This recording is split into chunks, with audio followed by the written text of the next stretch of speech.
পৃথিবীর দক্ষিণ গোলার্ধে আর্জেন্টিনা নামে একটি দেশ আছে। সেখানকার গ্রামে অনেক আগে বিদ্যুতের জন্য কাঠ দিয়ে তৈরি লম্বা লম্বা খুঁটি বসানো হয়েছিল। সময়ের সঙ্গে সেই খুঁটিগুলো পুরনো হয়ে গিয়েছিল।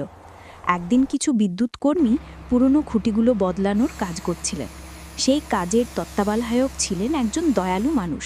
তার নাম গুস্তাভো বার্নার্দি। কাজ করতে করতে হঠাৎ গুস্তাভো দেখলেন একটি পুরনো কাঠের খুঁটির ভেতরে এক কাঠঠোকরা পাখির পরিবার বাসা বেঁধে আছে। সেখানে বাবা মা কাঠঠোকরা আর তাদের ছোট্ট ছানারা বসবাস করছিল। সবাই ভাবল, আচ্ছা এখন কি করা যায়, খুঁটিটা তো সরাতেই হবে। কিন্তু গুস্তাভো একটু ভিন্নভাবে ভাবলেন। তিনি কর্মীদের বললেন, না, বাসাটা ফেলে দিও না, বরং সাবধানে বাসার অংশটুকু কেটে নতুন কংক্রিটের খুঁটিতে একই উচ্চতায় আর একই দিকে লাগিয়ে দাও। কর্মীরা অবাক হলেও ঠিক সেটাই করলেন। আর কি আশ্চর্য, কাঠঠোকরার পরিবার ভয় না পেয়ে নতুন খুঁটির ভেতরে আগের মতোই বাস করতে শুরু করলো। সেই ঘরেই তারা তাদের বাচ্চাদের বড় করে তুলল।